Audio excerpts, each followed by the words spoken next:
আমি সারা রাত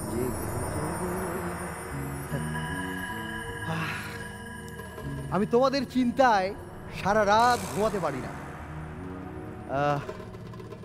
তোমরা যারা আছো, বিশেষ করে শবনম, ফারিয়া, তোমার জন্য যে আমি সারা রাত ঘুমাতে পারি না, আমার বুকে যে বিরহের আগুন জ্বলে, আমার বিরহ বাঁশি যদি শোনাই তাহলে তুমি বুঝবে।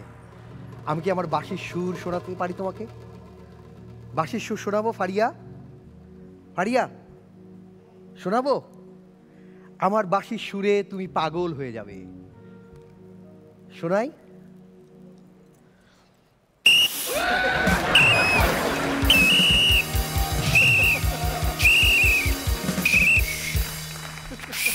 হুঁশিয়ার, সাবধান! আই আই কি করো এখানে? কি করো এখানে? কি হচ্ছে? কি হচ্ছে? হাত ছাড়ো, লাইট ছাড়ো, আই সব ছাড়ো। একটু গুণীজনদের উপর আলোকপাত করলাম। অ্যাকচুয়ালি আমি জীবনে অনেক কিছু করতে পারতাম, মানে আমার মেধা তো কম নেই, অনেক কিছু করতে পারতাম, কিন্তু আমি সব পেশা বাদ দিয়ে একমাত্র নাইট গার্ডের পেশাটাকেই বেছে নিয়েছি। কারণ নাইট গার্ড এমন একটা পেশা, এই পেশাতে, একমাত্র এই পেশাতে সপ্তাহে 7 দিন ডে অফ, মাসে 30 দিনই আমার ডে অফ, বছরে 365 দিন ডে অফ, শুধু নাইটগুলো চালু। তবে আমি চাকরি এমনি এমনি পাইনি, কঠিন পরীক্ষা দিয়ে চাকরি পেতে হয়েছে। তারপরে একটু কোটায় কাজ করেছে।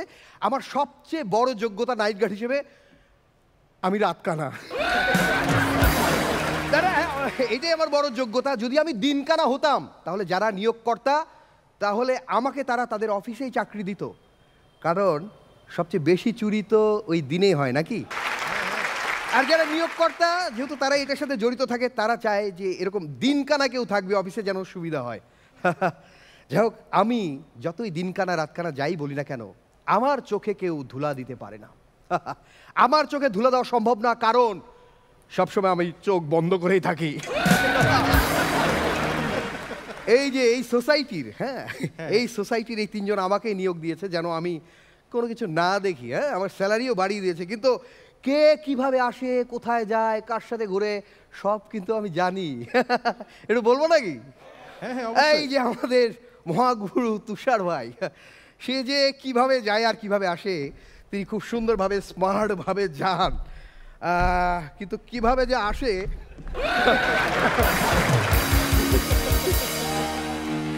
একদিন তো দেখি গাড়ি থেকে নেমেছে, সাথে কে একজন আননোন মহিলা সাথে নিয়ে তিনি বাসায় ঢুকে পড়লেন। ঢুকে আমি ভাবলাম আচ্ছা সমস্যা নেই, এগুলো আমাকে দেখতে হবে না। কিছুক্ষণ পর তুষার ভাই নেমে এসে আমি বললাম, ভাই আপনি কোথায় যাচ্ছেন? বলে না, আমি আমার শরীরটা খুব একটা ভালো লাগছে, আমি একটু ফার্মেসিতে যাবো। আমি বললাম, ভাই আপনি থাকেন, আমি যাই নিয়ে আসি। আপনি যাই না, আপনার সেফটির দরকার আছে, আপনি এখানে থাকেন। বলছে না তুই বুঝবি না, কি আনতে হবে, আমি যাই। আমি বললাম না থাক, আমি দায়িত্ব পালন করি, কারণ আপনাকে প্রোটেকশন দেওয়া আমার দায়িত্ব। শবনম ফারিয়ার ব্যাপারে কোনো কথা হবে না, তিনি অসাধারণ একজন মানুষ। তার মা যা বলে তিনি তাই শোনেন। তার মা বলেছে, বাবা মেয়ে মানুষ তুমি সন্ধ্যার মধ্যে ফিরবে। উনি ঠিক কাটায় সন্ধ্যার মধ্যে ফিরেন, 2 দিন পরে হলেও। তবে বলবো, এই যে আন্টি, উনার মা শুধু না, প্রত্যেকটা মেয়ের মাই একজন নাইট গার্ড। যে মেয়েকে খুশি আপনি ফোন দেন রাতে, কি বলবে জানেন? এই কথা বলতে পারবো না, মা জেগে আছে। তো সেই পাহারা কাজ হয় কিনা আমরা শবনম ফারিয়ার কাছে শুনবো, কিন্তু তার আগে যার বিষয়ে কোনো কথা হবে না, তার বিষয়ে কোনো কথা বললে ডান্ডা মেরে ঠান্ডা করে দেবেন, এটাই তার সিনেমা। প্রিয় নায়ক আমিন খান, বাহ। তার বিষয়ে একটা কোনো কথা হবে না, কয়েকটা কারণ। একটা কারণ হচ্ছে ভাবি দেখে, দ্বিতীয় কারণ হচ্ছে তার কিছু কলিগস আছে, আজকে মনে হয় আশেপাশে আছে, আমাকে বলে দিয়েছে রনি আমার বিষয়ে কোনো কথা হবে না, তবে প্রশংসা তো করতে পারি নাকি?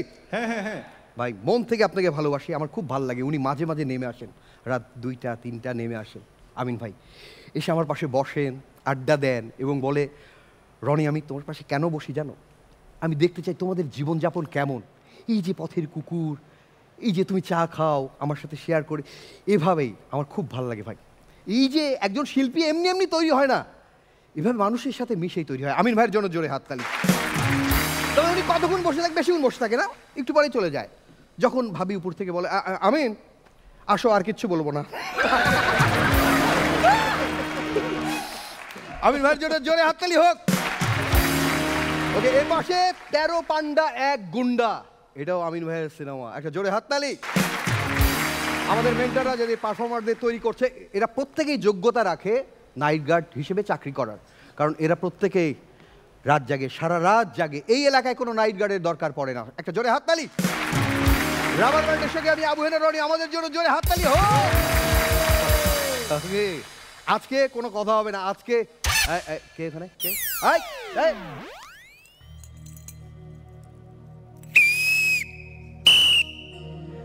আমি এক পাহারাদার, সাধ্য আছে কার বাবার, আমার চোখে ধুলা দিয়া হইয়া যাইবি পার। আমি এক পাহারাদার, সাধ্য আছে কার বাবার, আমার চোখে ধুলা দিয়া হইয়া যাইবি পার। জোরে হাততালি হোক। সবাইকে ওয়েলকাম জানিয়ে শুরু করছি আজকের মার্সেল প্রেজেন্টস হাস্য সিজন 7। এই যে আমি পাহারা দিচ্ছি, কি পাহারা দিচ্ছি? আমি পাহারা দিচ্ছি মূলত মার্সেল প্রথম যে হবে তাকে যে 5 লাখ টাকা দেবে, সেটা তো পাহারার দায়িত্ব কার? আমার। সো প্রথম যে হবে তার জন্য 5 লাখ টাকা দিচ্ছে মার্সেল। মার্সেলের জন্য জোরে হাততালি। শুধু প্রথম হলে হবে না, বিচারকরা দেখছেন কার পারফরমেন্স হচ্ছে একবারে মার্সেলের ফ্রিজে রাখা টাটকা সবজির মতো, একবারে সতেজ, তাকেই পুরস্কারটা দেওয়া হবে। সো সবাইকে সেভাবে রেডি হতে হবে। একটা জোরে হাততালি। যার পারফরমেন্স হবে মার্সেল এলইডি টেলিভিশনের মতো একবারে ঝকঝকে তকতকে, এবং সেই সাথে সে যদি হয় সেকেন্ড, মার্সেল তাকে দিচ্ছে 3 লক্ষ টাকা, এবং যে হবে তৃতীয় তাকে মার্সেল দিচ্ছে 2 লক্ষ টাকা। একটা জোরে হাততালি হোক।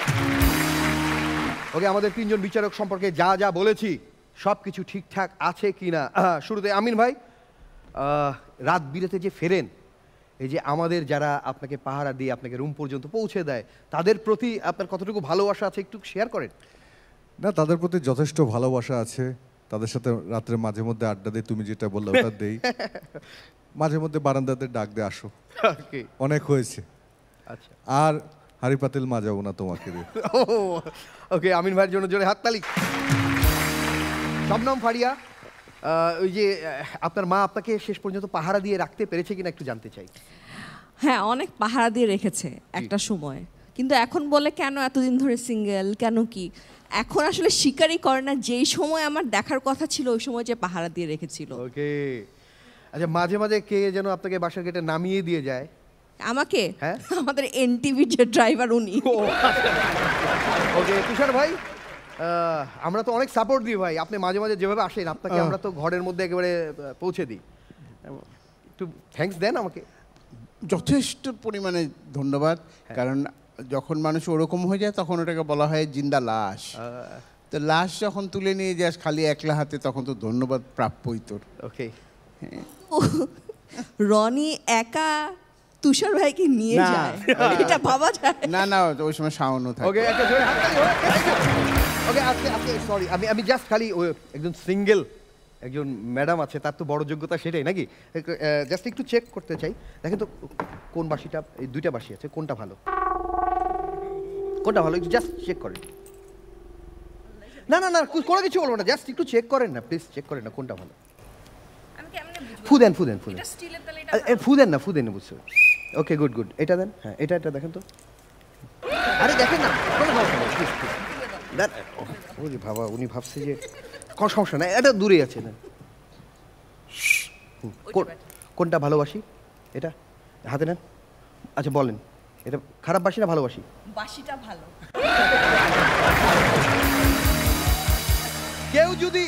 কেউ যদি ইচ্ছা করে সিঙ্গেল থাকে, আমার কিছু করার নাই।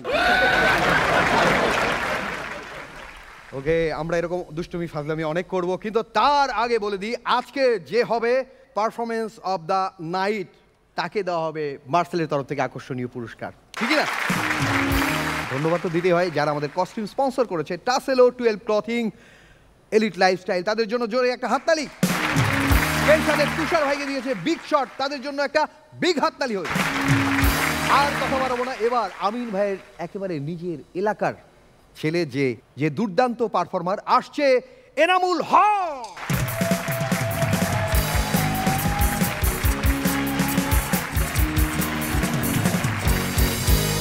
আসসালামু আলাইকুম সবাইকে। হ্যাঁ, ওয়ালাইকুম সালাম। তো ফারিয়াপু, আমি একটা কনফেস করতে চাই। কি? মানে হাসর সেটে আপনাকে যেদিন প্রথম দেখছিলাম, মুখ থেকে অটোমেটিক বের হয়ে গেছিল যে উফ মাশাল্লাহ, আর মনে মনে বলছিলাম ইনশাল্লাহ।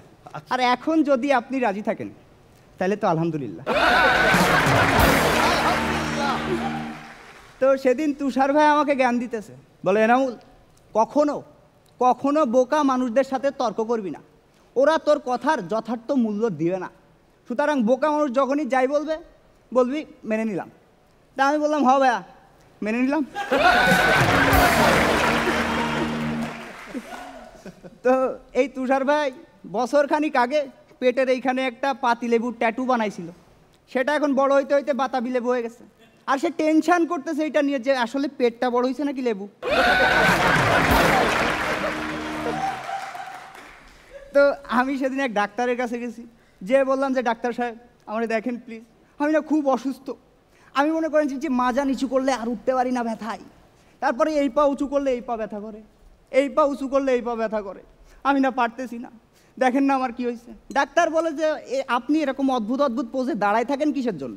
আমি বললাম কী করেন ডাক্তার, আমি কি জাঙ্গিয়া পরা বন্ধ করে দিব নাকি? তো সেদিন আমাদের তারেক ভাইয়ের গার্লফ্রেন্ড, তারেক ভাইয়েরও গার্লফ্রেন্ড আছে, তারেক ভাইয়ের গার্লফ্রেন্ড, হ্যাঁ হ্যাঁ হ্যাঁ, তো তারেক ভাইয়ের গার্লফ্রেন্ড তারেক ভাইরে বলতেছে যে এই তুমি আমাকে ব্লক করছো কেন, ব্লক করছো কেন? তা তুমি কালকে গত রাত্রে আমাকে কালো বলছো কেন? হ্যাঁ, তা তুই কি আমারে ব্লক করে ফসা গেছিস নাকি? দারুণ। তো এবার কিছু জ্ঞানের কথা বলবো, সবাই একটু মন দিয়ে শুনবেন প্লিজ।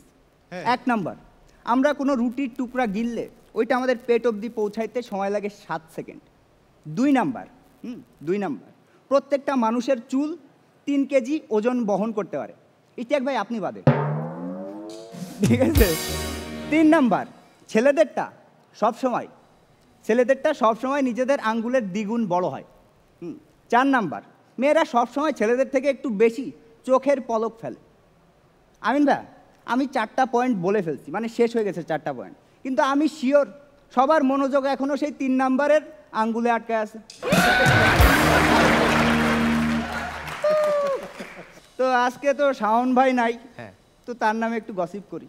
তো সেদিন শাওন ভাই একটা লাইব্রেরিতে গেছে, গিয়ে লাইব্রেরির ম্যানেজারের সামনে একটা বই ছুঁড়ে ফেলে বলে, এই মিয়া আমারে কি ধরনের বই দিছেন, এইটার মধ্যে কোনো গল্প নাই, শুধু কয়েকটা মানুষের নাম আর নাম্বার লেখা আছে, এটা দিয়ে আমি কি করব? তো ম্যানেজার বলে যে ওরে হালার পুত, তোরেই তো আমি খুঁজতেছি, তুই আমাদের অ্যাটেন্ডেন্সের খাতাটা নিয়ে গেছিস না?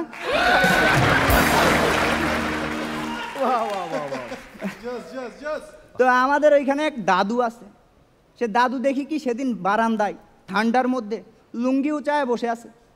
তা আমি যে জিজ্ঞেস করলাম, দাদু কি হয়েছে, তুমি এই ঠান্ডার মধ্যে লুঙ্গি উঁচায় বসে আছো কিসের জন্য? তা দাদু বলে যে আর কইস না, কালকে এইখানে ঠান্ডার মধ্যে মনে কর শার্টটা খুলে বসেছিলাম, তা ঘাটটা না ঠান্ডা একেবারে শক্ত হয়ে গেছিলো, তাই তোর ঠাকুমা বললো যে একটু চেষ্টা করে দেখো যদি কিছু হয়।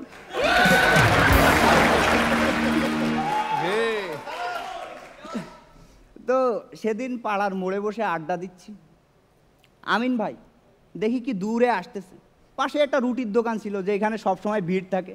তো আমিন ভাই দেখি বাইক চালায় আসতেছে একেবারে ধুম্মা চালের স্টাইলে, এসে একেবারে সেই রুটির দোকানের সামনে দাঁড়ালো, দাঁড়ায় সে দোকানদারে বলল, এই আমার জন্য 10টা রুটি প্যাক করতো। তারপরে একটা সিগারেট জ্বালাবো, সিগারেট খাইতে খাইতে আবার বললো, এই তাড়াতাড়ি দে, আমি ব্যস্ত আছি। তারপরে সিগারেট খাওয়া শেষ, সিগারেট ফালাই দিয়ে আবার বললো, এই বললাম না তোরা তাড়াতাড়ি দিতে, এত সময় লাগে কিসের জন্য? ঠিক আছে, কিন্তু দোকানদার তার দিকে ফিরেও তাকাইতেছে না, মোটে পাত্তাই দিতেছে না, সে অন্য কাস্টমারদের নিয়ে ব্যস্ত। তা আমিন ভাই আরও 3-4 বার তাকে বলল, তাও কোনো গ্রাহ্য করতেছে না। তারপর আমিন ভাই রাগ হয়েছে, সে বাইক থেকে নাইমা, এই তোরে কতক্ষণ ধরে বলতেছি রুটি দে রুটি দে রুটি দে, মোটাই কানেই যাইতেছে না তোর কথা, সমস্যা কি তোর দোকান মোকান ভাজ করে আলামও কিন্তু। দোকানদার বলে, না দাদা এইখানে একদম গুন্ডামি মাস্তানি করবেন না, এটা গুন্ডামি করার জায়গা না, আপনি যদি আসলে গুন্ডা বা মাস্তান হইতেন না বাড়িতে বউরে দিয়ে রুটিগুলো বানাই নিতেন।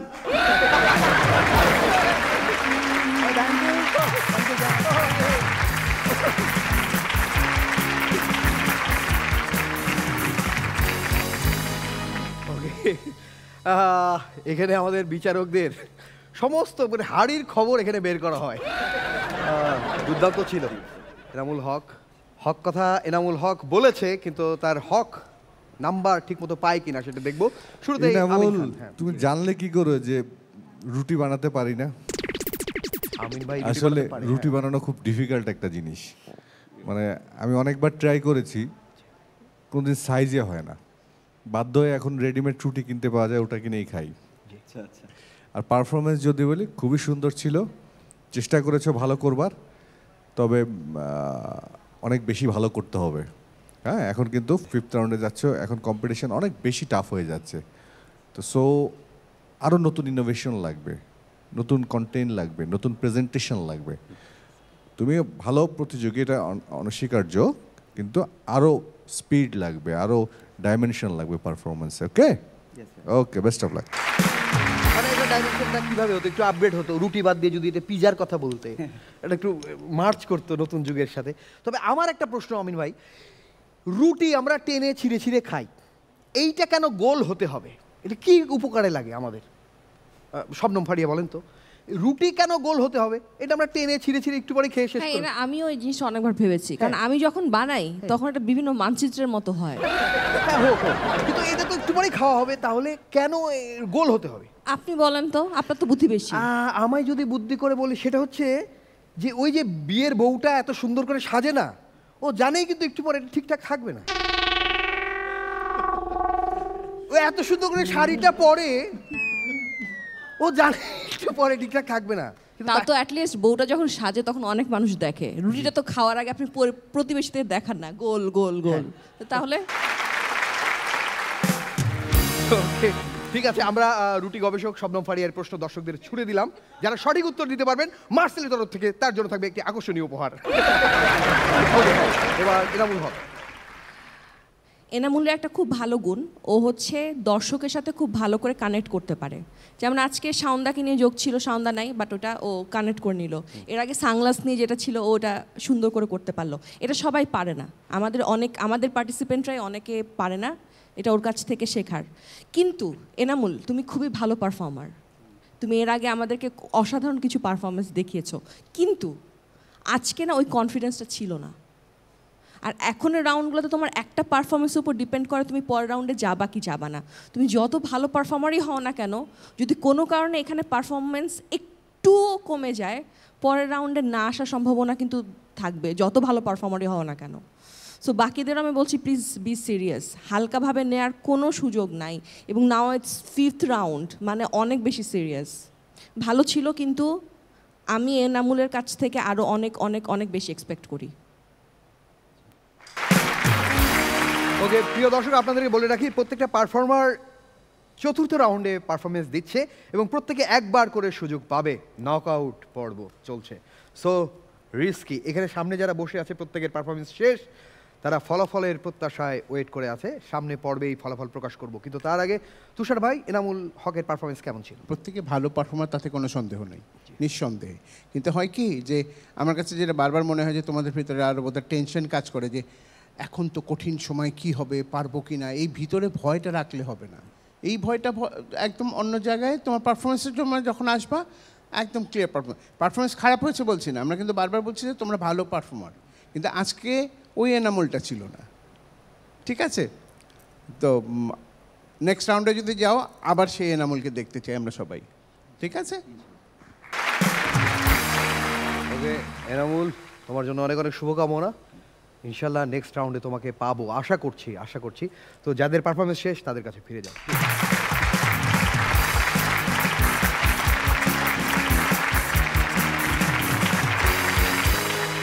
লাকি 7-এ ভাগ্যের সাথে পরিশ্রমও জড়িত। কারা পরিশ্রম দিয়ে হয় চ্যাম্পিয়ন, সেই 5 লাখ টাকা পাহারায় রয়েছি আমি, আবু হেনা, রনি। আর এই 5 লাখ টাকা শুধু টাকা নয়, ভালোবাসা, সম্মান, সব কিছু যাদের হাত দিয়ে যাবে সেই 3 জন বিচারকদের জন্য জোরে একটা করতালি হোক। রয়েছেন আমাদের প্রিয় অভিনেতা এবং প্রিয় নায়ক সুপারস্টার আমিন খান। এই যে রাতে আছি না, রাতের তারা স্টার। এবং রয়েছে প্রিয় অভিনেত্রী শবনম ফারিয়া। আমি শুধু বলতে চাই তাকে যে আর কত রাত এভাবে একা একা তিনি থাকবেন, সেটার সমাধান আমরা খুঁজবো। আমাদের মেন্টাররা তাকিয়ে আছে তার দিকে, আমাদের মেন্টারদের জন্য জোরে একটা হাততালি। এখানে শুধু এই যে শবনম ফারিয়া, আপনার সম্পর্কে যত যাই বলি না কেন, এখনও বার্থডের সেই সিঙ্গেল ছেলেবেলে একবার বলেছিল যে উনি কি চায় বার্থডে উপলক্ষে, আমরা সেটাই পৌঁছে দেবো। কি চান আপনি বলেন তো, কি চান, আপনার প্রত্যাশা কি লাইফে, বলেন কি চান? সুস্থ থাকতে চাই, ভালো ভালো কাজ না, করতে আমাদের চাই। কাছ থেকে কি চান বলেন? আমি চাই ওরা ভালো ভালো পারফরমেন্স করুক। ওকে, তাহলে ভাই এইটা দিয়েই আপনাদের মন জয় করতে হবে। একটা জোরে হাততালি মেন্টারদের জন্য। রয়েছে আমাদের প্রিয় অভিনেতা, মানে সবকিছু যিনি মুখ বুজে সহ্য করছেন, আমাদের প্রিয় অভিনেতা তুষার খান। আজকে দুর্দান্ত কিছু পারফরমেন্স রয়েছে এবং তার মধ্যে যারা আছে আজকে তার মধ্যে অন্যতম একজন আসছে খুলনা থেকে, রাইসা সুলতানা।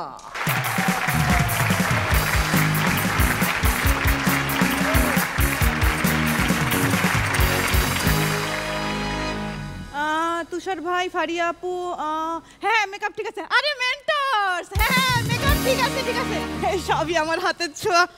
এ রনি ভাই, লিপস্টিক একটু কম হইবে আমার? হ্যাঁ লিপস্টিক একটু কম হইবে। ওকে, ঠিক আছে। ত্বকের যত্ন রক্ষা না করতে পাইরা যারা এতদিন করছেন আমারে মিস, তাগো মাসকে হাজির হইছি আমি, বিউটিশিয়ান বিলকিস।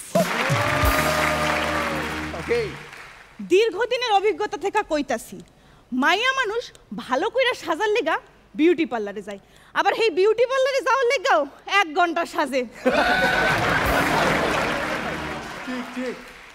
সেদিন তো এক মাইয়া আমার ধারে এমন সাইজা আইছে যে হ্যারে আমি কইলাম, আফা আমি বহি, আপনি আমারে হাজাই দেন। সেদিন এক বেড়া আমার ধারে আইফোনের একটা বক্স নিয়ে আইছে, আমি তো মহা খুশি, খুইলা দেহি নোকিয়া। আমি কইলাম, এ মিয়া ফাইজলামি করেন আপনি আমার লগে? বেড়া কইলো, ফাইজলামি তো করছেন আপনি আমার লগে, ধরাই দিছেন আমারে কারিনা, মেকআপ ধোয়ার পরে দেহি বউ আমার জরিনা। এই যে ভাই বেরাদাররা যারা আছেন, হ্যাঁ একটা কথা কই, আমার এই বিলকিস বিউটি পার্লার থেকে যদি কোনো সুন্দরী তরুণী মেয়ে বাইর হয়, ভুলেও শীষ বাজাইবেন না, কারণ আমি এমন মেকআপ করি হইতেও পারে ওইটা আপনার নানি। আমার এই বিলকিস বিউটি পার্লার থেকে আমি একটা full clear organic hair pack বাইর করছিলাম, এবং আমার প্রথম কাস্টমার ছিল আমাগো ইস্তিয়াক ভাই। এই দেখেন ফুল ক্লিয়ার। এই যে আমাকে মিরু ভাইরে দেখতে পারতেছেন, এই মিরু ভাইয়ের শরীরে কিন্তু ভিটামিন ই এবং ডির কোনো অভাব নাই, কারণ মিরু ভাইয়ের গার্লফ্রেন্ডে আমি যে লিপস্টিকটা দিয়ে সাজাই দিই, এটার মধ্যে আছে ভিটামিন ই এবং ডি। সেদিন আমাকে তারেক ভাইয়ের লগে দেখা, এ তারেক ভাই তোমার দাঁত ভাঙলো কেমনে? আরে বেশি আসার লেগা ভাই, হাসলে তো মানুষের শরীর ভালো থাকে, তা তোমার দাঁত ভাঙলো কেমনে? আরে আর কইস না, সেদিন তোর ভাবিরে তুই হাজাই দিছস, হে দেখা বুলে আইসা লাইছিলাম।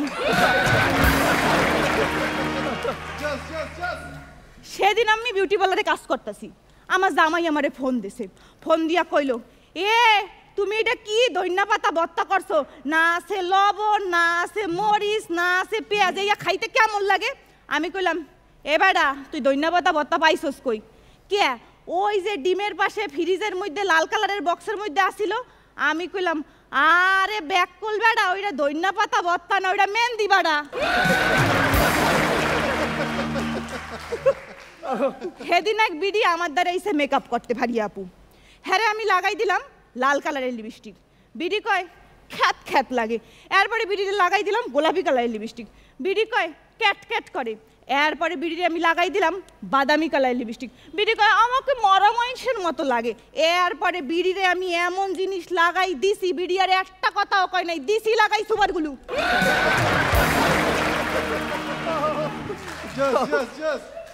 যদিও আমি বিউটিশিয়ান, কিন্তু যাওয়ার আগে তাও একটা হাসা কথা কই যাই। আগেরকার দিনে ছিল না এত মেকআপ, তাই ছিল না কোনো ব্রেকআপও।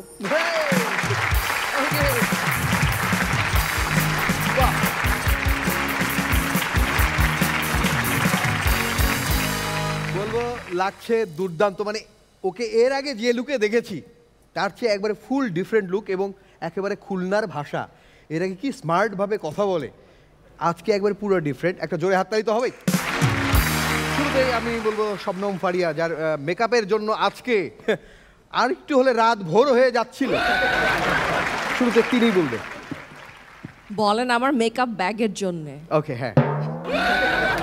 না রাইসা ভালো ছিল, not your best performance, but ভালো ছিল, আরো ভালো করতে হবে।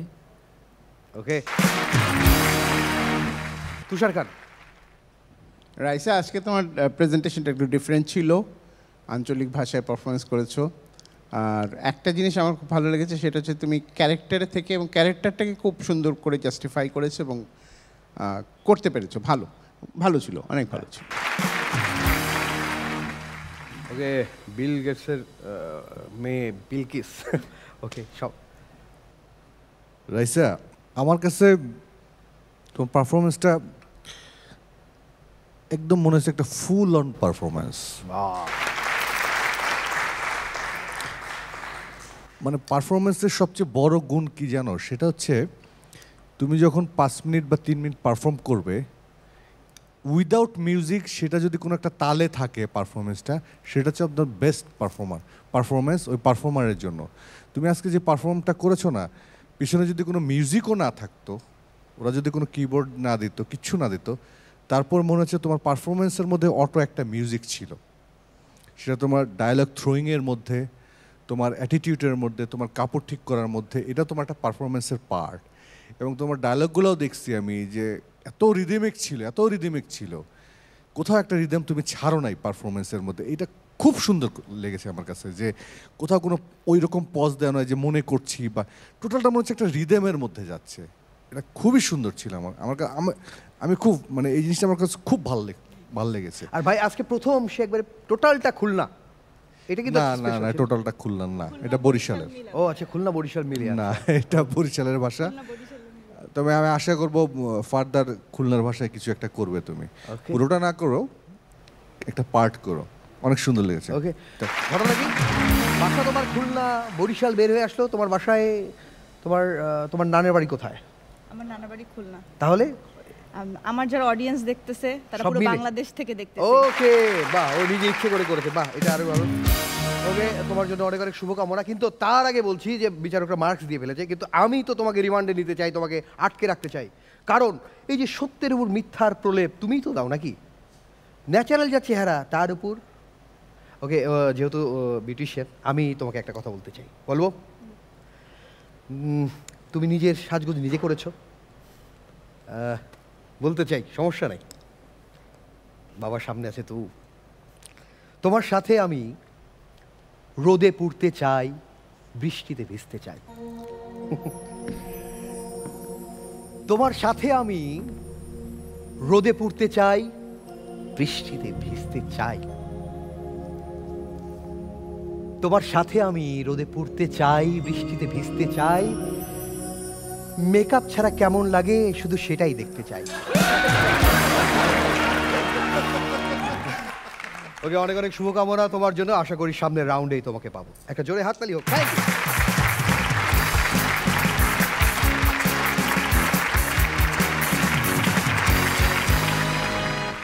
প্রিয় দর্শক, জমে উঠেছে আমাদের এই পর্ব। প্রত্যেকে তার বেস্ট দেবার জন্য চেষ্টা করছে, আর আমরা চেষ্টা করছি আপনাদের মুখে হাসি ধরে রাখবার।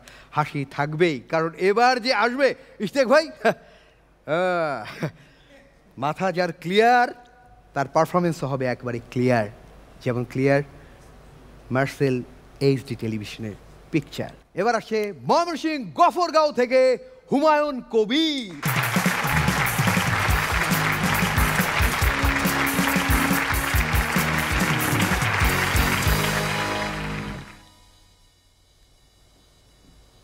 কি জাহাঙ্গীর ভাই আইছে?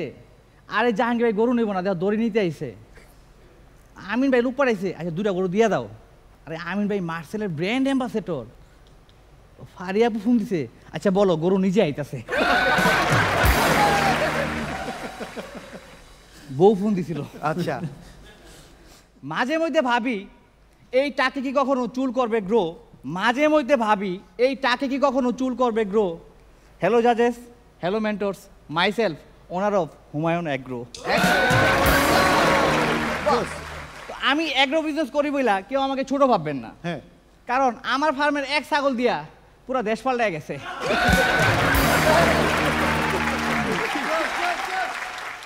তো হাসতে আসছি অনেকদিন হয়েছে, এখানে এসে একটা জিনিস বুঝছি যে জাজদেরকে সবাই সম্মান করে। হ্যাঁ জাজরা যখন ডিরেক্টরকে কিছু বলে তো অ্যাগ্রি করে, অ্যাঙ্কর অ্যাগ্রি করে, মেন্টররা অ্যাগ্রি করে, পার্টিসিপেন্টরা অ্যাগ্রি করে। তো এটাকে অ্যাগ্রোর ভাষায় কি বলে? এগ্রিকালচার। তো আমি অ্যাগ্রো বিজনেস করি, তো আমার একটা ফার্ম আছে। আমি এক কনসালটেন্টের কাছে গেলাম, তো বললাম যে আমার মুরগি তো মরে যাচ্ছে, আমি এখন কী করবো? আপনার মুরগিকে কী খাওয়ান, ভুসি না চাল? আমি বললাম যে ভুসি। কয় না, ভুসি খাওয়ানো যাবে না, চাল খাওয়ান। তার কিছুদিন পর আবার গেলাম যে ভাই আমার মুরগি তো এখনও মরে যাচ্ছে, আমি কী করবো? আপনার মুরগিকে কী খাওয়ান, পুকুরের পানি না কলের পানি? আমি যে পুকুরের পানি। কয় না, পুকুরের পানি খাওয়ানো যাবে না, কলের পানি খাওয়ান। তার কিছুদিন পর আবার গেলাম যে ভাই আমার ফার্মের মুরগি তো অর্ধেক মরে গেছে, কী করবো? আপনার মুরগি কই রাখেন, টিনের ঘরে না ছনের ঘরে? টিনের ঘরে। কয় না, টিনের ঘরে রাখা যাবে না, ছনের ঘরে রাখেন। তার কিছুদিন পর আবার গেলাম যে ভাই আমার ফার্মের সব মুরগি মরে সাফা হয়ে গেছে, কি পরামর্শ দিলেন? কয় so sad. So sad? So sad কিসের জন্য? কয় না, এই ব্যাপারে আপনাকে আরো পরামর্শ দেওয়ার ছিল। তো আমি সবসময় ফার্মে থাকি না, মাঝে মাঝে লোকজন আসে গরু দেখতে। একদিন আমিন ভাই আসছিল, তো আইসা একটা গরু পছন্দ হয়েছে, আমার বউরে জিগায় গরুটা কোন জাতের? আমার বউ কয় বদ জাতের। তো রাতের বেলা খুব রোমান্টিক মুহূর্ত, আমার ফার্মের মুরগি খুব আফসোস করে কইতাছে ডিম যদি গাছে হইতো কতই না ভালো হইতো। তো পাশে থাকা মুরগ কয় হ বুঝছি, তোমার আজকেও মুড নাই।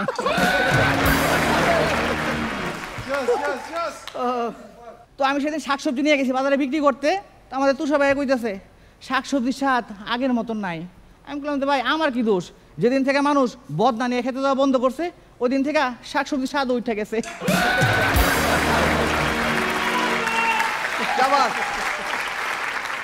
আমিন ভাই আমার জমিতে এবার শশা হয়েছে, দেখতে সুন্দরী মেয়েদের হাতের কবজির মতন, বড়ই হয়েছে মেয়েদের চোখের মতো গোল গোল, আর জাম্বুরার কথা নাই কইলাম। আমিন ভাই আমার কাছ থেকে বেগুন নিয়ে গেছে, ভাবি বেগুন হইতে পোকা পাইছে, এই নিয়ে শুরু হয়ে গেছে তুমুল ঝগড়া।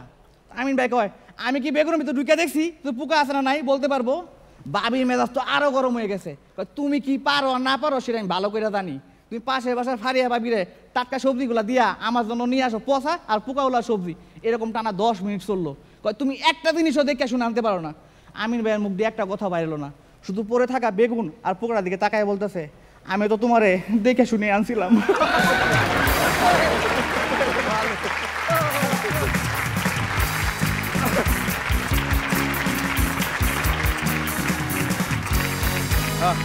কিছু মনে করবেন না, আমি একটু জাস্ট টেস্ট করতে চাই। মাথায় ধার আছে, দুর্দান্ত ধার। এই ধার দিয়ে গোটা একবারে ক্ষেত একবারে চষে বেরিয়েছেন। একটা জোরে হাততালি হোক হুমায়ুন ভাই। ওকে, আমাদের বিচারকদের কেমন লাগলো? শুরুতেই আমিন ভাই। হুমায়ুন কবির, তোমার জোকসগুলো একদম ফ্রেশ ছিল, নতুন ছিল, খুব মজা পেয়েছি। মানে তোমার প্রেজেন্টেশনও খুব সুন্দর, আর তোমার হাসিটা তো সুপার। জাম্বুরাটা তোমার মাথার মতোই ছিল। এই জাম্বুরা এই নামটা শুনে কার কি মনে পড়েছে? ইশতিয়াক ভাই বলেন, জাম্বুরা শুনে কার কথা মনে পড়েছে? কেউ বলতে পারছে না, আমি বলে দিচ্ছি। জাম্বুরার কথা শুনেই প্রয়াত অভিনেতা জাম্বুর কথা মনে পড়েছে। আর যারা এই যে দুষ্ট চিন্তা ভাবনা করেন তাদের এই ডান্ডা মেরে ঠান্ডা করার সময় এসে গেছে। ওকে, শবনম ফারিয়া। হুমায়ুন, আপনি সবসময় খুব ভালো পারফর্ম করেন, খুব ভালো লাগে আমার আপনার পারফরমেন্স। আজকে স্পন্টিনিটিতে একটু হালকা ঘাটতি ছিল, কিন্তু জোকসগুলো খুব ভালো ছিল, খুব ফ্রেশ ছিল, খুব ভালো ছিল। ওকে, ওনার জোকসগুলো ফ্রেশ, একবার টাটকা সবজির মতো, কারণ এই খেতে মনে হয় কেউ ইয়ে নিয়ে যায় না, বদনা নিয়ে যায় না, ওটা দারুণ ছিল। হ্যাঁ তুষার ভাই? ভালো ছিল ছাগলেরটা। ও হ্যাঁ, যেটার জন্য এত কিছু ঘটে গেল। হুমায়ুন যখন ঢোকে তখন আমি একবার এদিকে তাকে ইশতিয়াক আছে কিনা, তারপর দেখি যে না ঠিক আছে, মানে ইশতিয়াক ঢুকছে এরকম মনে হয়। এবং আসার পরে পারফরমেন্স বরাবর ভালো করেছে, আজকে তোমার পারফরমেন্স ভালো ছিল, সাবজেক্টটা ডিফারেন্ট ছিল একদম। এবং ডিফারেন্ট এবং নতুন কোনো সাবজেক্ট থাকলে না আলাদা একটা ভালো লাগা থাকে আমাদের, সেটা ছিল এবং তোমার পারফরমেন্স ভালো ছিল। দুর্দান্ত ছিল আপনার পারফরমেন্স, এবং আমাদের ইশতিয়াক ভাইয়ের পারফরমেন্স যেমন দুর্দান্ত, তার পারফরমেন্স যেমন মিস করি, আপনাকে দেখলে সেই মন ভরে যায়, আপনি তার কাছেই ফিরে যান প্লিজ। একটা জোরে হাততালি।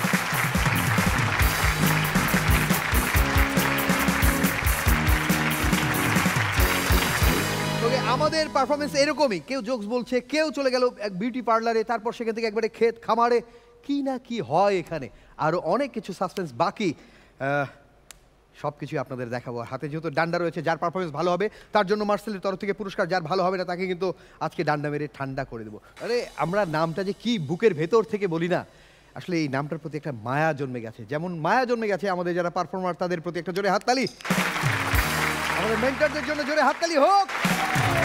আর আমাদের প্রিয় তিনজন বিচারক রয়েছে, প্রিয় অভিনেতা তুষার খান, প্রিয় অভিনেত্রী শবনম ফারিয়া এবং আমাদের প্রিয় নায়ক রয়েছেন আমিন খান। ওকে, এই যে প্রিয় শব্দটা যোগ করলাম, গুণী অভিনেতা অভিনেত্রী যোগ করলাম, এইটা কি? এটা হচ্ছে নাইট গার্ড অফ অনার। ভাই আমি মানে সব পেশা বাদ দিয়ে নাইট গার্ড এই চাকরিটাই আমি করব, কারণ এই পেশাটা বেছে নেওয়ার সবচেয়ে বেশি যোগ্যতা আমারই আছে, কারণ আমি অল্প শব্দেই ঘুম থেকে উঠতে পারি। আমি একজনকে ভালোবেসে বলেছিলাম যে তোমার জন্য সারা রাত ঘুম হয় না, বললে আমার বাবা দেখা করতে বলেছে, বাসায় নাকি নাইট গার্ড লাগবে। যারা জেগে আছে আমাদের জন্য, কেন জেগে আছে? যে এরপর কি হতে চলেছে সেটা দেখতে চায়। বলে রাখি, আজকে যে হবে পারফর্মার অব দ্য নাইট তার জন্য থাকবে আকর্ষণীয় পুরস্কার, এবং এই পুরস্কারের জন্য লড়তে আসছে সাভার থেকে স্বপ্নীল সোহেল, যার নাম। প্লিজ তোমাকে যাইতে হবে, প্লিজ তোমাকে যাইতে হবে।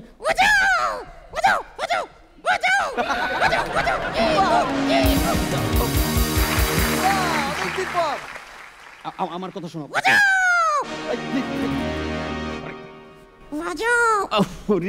থাক থাক বাজায় না, ওর কথা শুনেন না, ওর কথা শুনলেই শেষ। আমি স্কুলে যাবো না। এই কেন তুমি স্কুলে যাবা না কেন? স্কুলে গেলে আমার ইজ্জত থাকে না। স্কুলে গেলে ইজ্জত থাকে না, এটা কোনো কথা? কে বলছো তোমাকে এই কথা? তুমি তো বলছো যে এক জায়গায় প্রতিদিন গেলে ইজ্জত থাকে না। কিন্তু স্কুলে না গেলে তুমি বড় জায়গায় যাবা কিভাবে? তুমি স্কুলে গেছো? হ্যাঁ স্কুলে গিয়েছি। তুমি বড় জায়গায় গিয়েছো? হ্যাঁ বড় জায়গায় গিয়েছি, এত বড় মঞ্চে আমি পারফর্ম করছি। তাহলে কি লাভ হলো? আমি স্কুলে না গিয়ে তো বড় জায়গাতে আছি।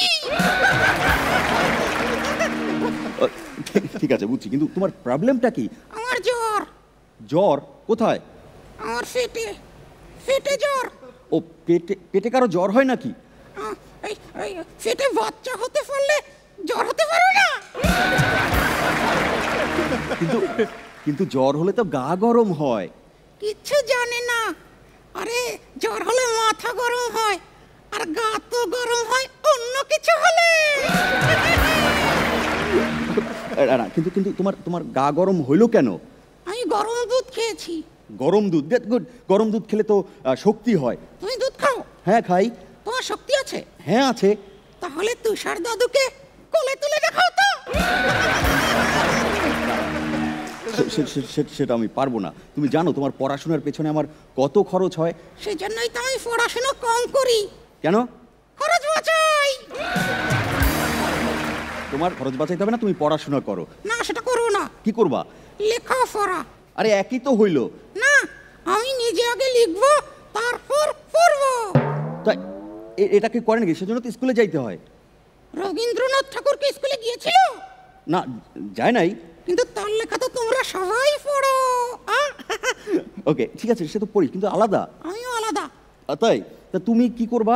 আমি পাপেটের জন্য লিখবো। পাপেটের জন্য? হ্যাঁ, আমি হব চিকুন্দ্রনাথ ঠাকুর। ঠিক আছে ঠিক আছে ঠিক আছে, কিন্তু তুমি তো ইয়ে করতে পারবে না, তুমি তো স্কুলে না গেলে তুমি হচ্ছে এই যে অটোগ্রাফও দিতে পারবে না, সিগনেচার করতে পারবে না। আমিন চাচ্চু স্কুলে গিয়েছিল, হ্যাঁ আমি চাচ্ছি স্কুলে গিয়েছিল। সেও তো সিগনেচার করে না। সিগনেচার মানে সে যখন অফিসে ঢোকে তখন তো টিপসই দেয়। আরে ওটাকে বলে ফিঙ্গারপ্রিন্ট, ওটা হচ্ছে ডিজিটাল স্ক্যানার। ওই যারা বড় বড় অফিসে চাকরি করে তারা ফিঙ্গারপ্রিন্ট দেয়। তুমিও বড় অফিসে চাকরি করবা। আমি চাকরি করবো না। কি করে খাবা তাইলে? চা করে খাবো। চা করে? চায়ের দোকান দেবো। তোমার চায়ের দোকানে কে আসবে?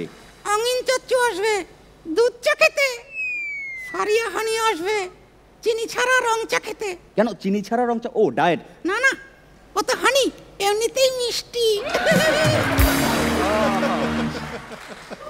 তুষার দাদু তুমি রাগ করো না, তোমার জন্য চা নাই, তোমার জন্য শুধু লিকার। হ্যাঁ একদম সাথে সাথে 5 টাকার চানাচুর ফ্রি। তোমার মাথায় এইসব বুদ্ধি কোত্থেকে আসে? আমি তো বুদ্ধিজীবী। বুদ্ধিজীবী? হ্যাঁ, বুদ্ধির গিগাবাইট। বুদ্ধির গিগাবাইট? ওরা হলো বুদ্ধির মেগাবাইট আর এরা হলো টেরাবাইট। আচ্ছা আমি কি? তুমি 0 বাইট, রাউটার ছোট। তাহলে আমাদের যে রাবার ব্যান্ড তারা কি? ওরা বুদ্ধির ঢেকি, ঢাকুরা করে বাজাও, ওরা কিচ্ছু জানে না, ওরা কিচ্ছু জানে না বুঝছো? কেন মানে? আমার টিচারের মতো। তোমার টিচারের মতো? তোমার টিচার কিছু জানে না? না। কিভাবে বুঝলা? শুধু আমাকে প্রশ্ন করে। তোমাকে প্রশ্ন করে? কি প্রশ্ন করে? জিজ্ঞেস করে আতা গাছে কি? তুমি কি বলো? আমি বলি আতা গাছে আতা ফল। আতা গাছে না, এটা একটা ছড়া, এটা সবাই জানি আমরা। আতা গাছে তোতা পাখি, ডালিম গাছে মৌ, এত ডাকি তবু কথা কও না কেন বউ। আর বউ? আমি তো জানি না। তাহলে ডাকো কেন? তোমার টিচারের বউ হইতে পারে। টিচারের বউ কথা না বললে আমি কি করব? মানে পাড়া প্রতিবেশীর বউ হতে পারে। সেটা তো আরো খারাপ, আরো দুষ্টু। পাড়া প্রতিবেশীর বউ তো রানী চাচ্চু ডাকে। এটা এরকম বলে না। আমি এই ছড়াটা ভালো লাগেনি তাই নতুন করে লিখেছি। নতুন করে লিখেছো? কি লিখেছো? আমি লিখেছি আমিন চাচ্চু, আমি এই ছড়াটা নতুন করে লিখেছি। আতা গাছে তোতা পাখি, ডালিম গাছে মৌ, আমিন চাচ্চুর সব ছবিতে 2টা করে বউ। আমিন চাচ্চু তুমি একটা কাজ করো, এই তুমি আমাকে রেখে দাও, ওকে এলিমিনেট করে দাও। না না না, আমাকে এলিমিনেট করে দিলে তুমি খুশি থাকবা? হ্যাঁ। তুমি থাকতে পারবা? হ্যাঁ। কার সাথে থাকবা? আমার নতুন টিচারের কাছে। নতুন টিচার? কেমন সে? ইয়াং, হট, বিউটিফুল, ফারিয়া হানির মতো। মানে তুমি কি পড়তে চাও না কি পটাইতে চাও? পড়তে চাই। কি পড়বা? প্রেমে পড়বো। এটা উল্টাপাল্টা কথা বলে না, ফারিয়া কিন্তু তোমার ঠ্যাং ভেঙে দেবে। ঠ্যাং ভেঙে দিক, হৃদয়টা না ভাঙলেই হলো। হৃদয় ভাঙবে না। আচ্ছা তুমি কি পাথর ভাঙতে পারো? পাথর? কেন আমি পাথর ভাঙবো কেন? না, হিমালয় পাহাড়টাকে না এই 3 ফুট কমাতে হবে। কেন? কারণ আমি পরীক্ষার খাতায় ভুল করে হিমালয় পাহাড়ের উচ্চতা 3 ফুট কম লিখেছি। মানে তুমি এই সাধারণ জ্ঞানটাও জানো না? না। কেন? কারণ আমি অসাধারণ। তুমি অসাধারণ, কিন্তু আমি হইলে না এটা মুখ দেখাইতে পারতাম না। দরকারও নয়। কেন? কারণ সবাই এখানে তোমাকে দেখতে আসে না, সবাই আমাকে দেখতে আসে। ওকে ঠিক আছে, চলো আমরা আমরা অনেকক্ষণ কথা বলেছি, এবার চলো আমরা। না, একটা গান শোনাও। না না আমি গান শোনাতে পারবো, সবাই রাগ করে, দেখো না মুখ খারাপ করে বসে আছে। প্লিজ অনুমতি না দিলে তো আমি শোনাইতে পারবো না। প্লিজ প্লিজ অনুমতি দাও না, প্লিজ দাও না। আচ্ছা আচ্ছা ঠিক আছে ঠিক আছে, তুমি শোনো। পড়ার সময় পড়ালেখা, খেলার সময় খেলা, ভালো মানুষ হতে চাইলে করো না কো হেলা, করো না কো হেলা।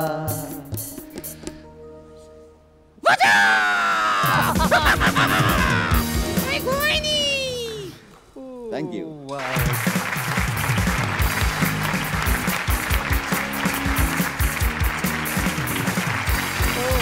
অসাধারণ। বাহ বাহ, মানে চিকুকে পেয়ে আমরা যে কি খুশি। মানে আমি বলবো ভাই চিকু ছাড়া মানে আপনাকে ছাড়া চিকু দুইজনই মানে প্রাণহীন মনে হয়। একটা জোরে হাততালি হোক দুজনের জন্য। Thank you. আসলে তুমি রনি একটা সত্যি কথা বলেছো যে উইদাউট চিকু কেমন জানি প্রাণ লাগছিল না এর আগেরগুলোতে। আজকে দেখেই ভাল লাগছে এবং চিকু তোমার পারফরমেন্স অসাধারণ সুন্দর ছিল, খুব এনজয় করেছি। Best of luck. আমিন ভাই আপনার নিশ্চয়ই বাচ্চাদের কথা মনে পড়ছিল যারা স্কুলে যেতে চায় না, নাকি ওরা যেতে চায়? না, আমার বড়টা প্রথম যেতে চেত না, মানে স্কুলে যেতে চাইতো না, কিন্তু ছোটটা আবার খুব ওর শরীর খারাপ থাকলেও সে স্কুলে যেতে চায়, কিন্তু বড়টা প্রথম যেত না। এখন কারণ এখনকার স্কুলের পরিবেশগুলো কেন জানি অন্যরকম, বাচ্চারা যেতে চায়। ওকে, আমিন ভাইয়ের যখন বড় ছেলে স্কুলে যেতে চাইতো না, মানে এলাকায় হয় না, এই তুমি কি স্কুলে যাচ্ছ, বলে না বাপ জোর করে পাঠাচ্ছে। ওকে, চিকু অসম্ভব সুন্দর। সে কিন্তু শবনম ফারিয়াকে দেখে বলেছে। আমি আজকে অনেকদিন পর চিকুকে দেখে খুবই খুশি ছিলাম, কারণ অনেকগুলো এপিসোড পরে এসছে, প্রথম এপিসোডে পরে আর আসেনি। কিন্তু আমি আজকে I am not happy with the performance.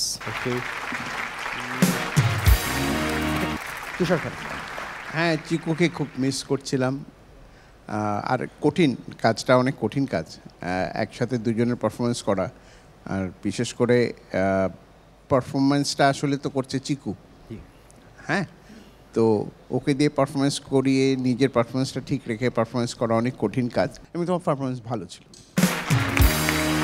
ওকে, তবে আমি বলবো যে আমরা বলবো যে দর্শকরা বিশেষ করে ছোটরা এই চিকু বা এই পাপেট এই বিষয়টার যে কি ফ্যান। আমিও ছোটোবেলায় বিটিভিতে একটা ছবি আঁকানোর একটা হতো, সেটাই হতো, নাম কি হচ্ছে এসো ছবি আঁকা শিখি বা এরকম কিছু, রফিকুন নবী স্যার উনি শেখাতেন।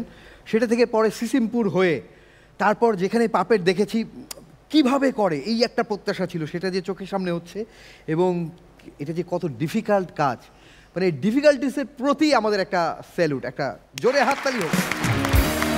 থ্যাংক ইউ সোহেল ভাই। আশা করছি আপনাকে আমরা আরও এপিসোড পাবো, ফাইনাল পর্যন্ত ইনশাল্লাহ আপনাকে হয়তো দেখতে পাবো। একটা জোরে হাততালি সবাই। Thank you.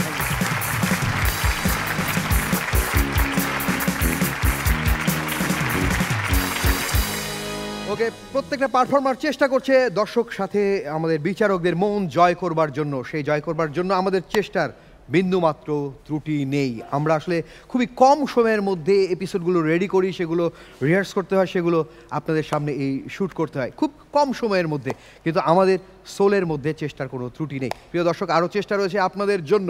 এবার আমাদের শেষ অস্ত্র এই এপিসোডের আসছে চট্টগ্রাম মিরসরাই থেকে মোহাম্মদ রিয়া।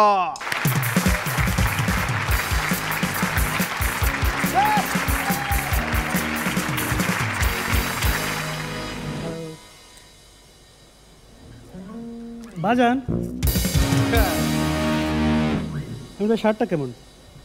এটা কিন্তু বাইরের প্রোডাক্ট, শপিং মলের বাইরের। আমরা তো শপিং মলে সবাই যাই না? হ্যাঁ, আপনারাও যান। বড় বড় শপিং মলে দেখবেন ঢোকার সময় দুটা লাইন থাকে সিকিউরিটি চেক করার জন্য, একটা মেয়েদের লাইন, একটা ছেলেদের লাইন। মেয়েদের লাইন দেখেন সামনে বক্স করা অথবা পর্দা টাঙানো সুন্দর। ছেলেদের লাইন দেখেন না আছে পর্দা, না আছে বক্স, খোলা ময়দানে সিকিউরিটি ছেলে হাতাইতেছে, আশিক বানায়া করতেছে।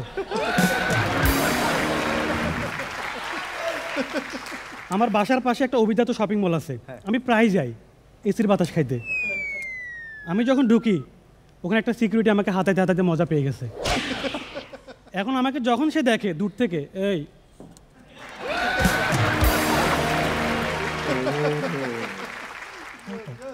আপনি শপিং মলে যান, একটা শপে ঢুকেন, শপে ঢুকার সাথে সাথে একটা সুন্দরী গোয়েন্দা আপনার পিছন পিছন ঘুরতে থাকবে, সেলস গার্ল। আপনি যত কিছুই বলেন আপু, আমি আপনাকে বলতেছি ও আপনার পিছেই ঘুরবে, ও আপনার পিছনে পিছনে থাকবে। কিন্তু আমার তো সমস্যা, আমি তো গিয়ে ডিরেক্ট জামা দেখবো না, আমি তো দেখবো প্রাইস দেখতেছি আমার অকাদের বাইরে, কিন্তু ও তো দাঁড়ায় আছে। এবার প্রাইসটা রেখে জামা চেক করা শুরু করছি। রিজেক্ট করার মতো একটা রিজন তো লাগবে। ও কিন্তু এখনো দাঁড়ায় আছে, চিন্তা করতেছে দেখি হালায় কি কিনে। ওর একটা ফুল স্ক্রিপ্ট থাকে, ও এটা বলে শেষ করবে, স্যার কি লাগবে স্যার, স্যার ম্যামের জন্য, স্যার আপনার জন্য, স্যার বাচ্চাদের জন্য, এটা বলে শেষ করবে। একে তো প্রাইস দেখে আমার হাত পা কাঁপতেছে, ও হুট করে এসে বলবে স্যার সাইজটা কত।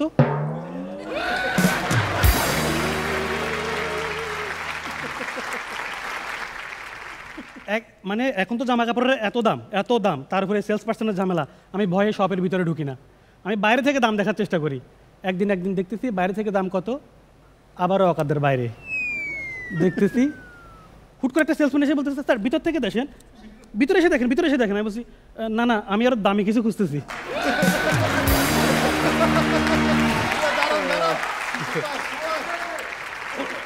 ইয়া আপনি অন্যদিকে কোনো লোকাল মার্কেটে যান, নিউ মার্কেটে যান, ওখানে এত ঝামেলা নাই, ওখানে দোকানের ভিতরে কোনো সেলসম্যান নাই, সব দোকানের বাইরে। স্যার আসেন, স্যার কি লাগবে আসেন, স্যার আসেন। আমাকে একটা দোকানের ভিতরে ঢুকে ফেলছে, মেয়েদের জামা। আমি বলি তোমার কি মনে হয় আমি এগুলো পরি? বলছে আপনি পরেন না, ভাবির জন্য নিয়ে যান। বিয়ে তো করিনি। বলছে বিয়ে তো করবেন, একটা জামা নিয়ে রাখেন, ওই হিসেবে একটা মেয়ে খুঁজেন।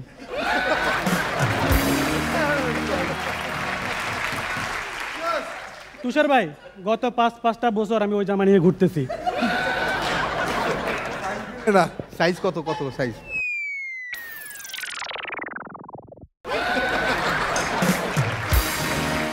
ভাই আমার একটা জোক নষ্ট করে দিচ্ছে।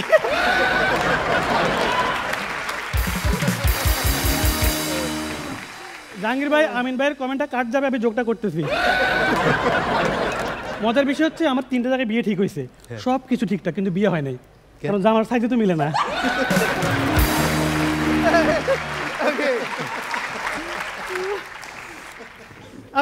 আপনি শপিং মলে যান, ফিক্সড প্রাইস, কিনলে কিনবেন, না কিনলে নাই, শেষ।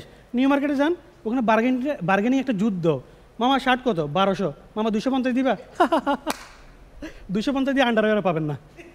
আমি বলছি মামা থামো, আন্ডারওয়্যার 60 টাকা, তাও এক জোড়া। বিশ্বাস যদি না হয় এনটিভি জাহাঙ্গীর ভাইকে জিজ্ঞেস করো।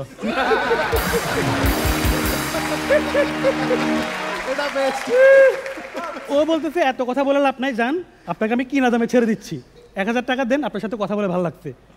কথাই তো কইলাম না, ওর ভালো লাগছে। আমি বলছি এত পারবো না, 50 টাকা বাড়াইয়া 300 দিলে দাম, না দিলে নাই। বলছে 300, আচ্ছা নিয়ে যান। এই বদমাশ একটু আগে আমাকে কেনা দামে 1000 দিচ্ছিল, ও এখন আমার 700 টাকা লস করে দিছে। কেন? কারণ আমার সাথে কথা বলে ভালো লাগছে।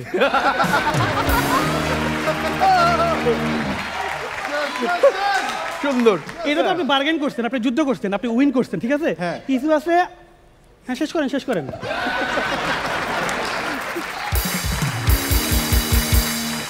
কিছু আছে ভাল লাগছে, কথা বলে ভাল লাগছে। আপনার সাথে কথা বলে আমার ভালো লাগছে। কিছু তো আছে আরো অদ্ভুত। মামা দাম কত? 1200। মামা 300 দিবা? নিয়ে যান। শেড 100 টাকা লস। দুনিয়ার সব দুঃখ একদিকে, 100 টাকা লস, এই দুঃখ অন্যদিকে। এই শার্ট আপনি যখনই গায়ে তুলবেন আপনার এখানে লাগবে। তো আমার তো মানসিক শান্তি দরকার, আমি বাসায় বলবো 200 টাকা। বাসায় গেছি, আম্মা শার্ট কিনছি, কত? 200। 100 টাকা বেশি দিছস।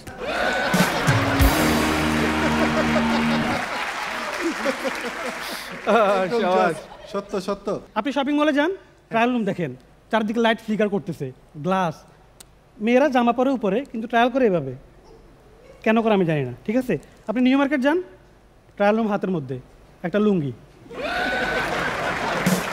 আমি নিউ মার্কেটে গেছি শপিং করতে, দেখি প্রত্যেকটা দোকানে একটা করে কাস্টমার লুঙ্গি পরে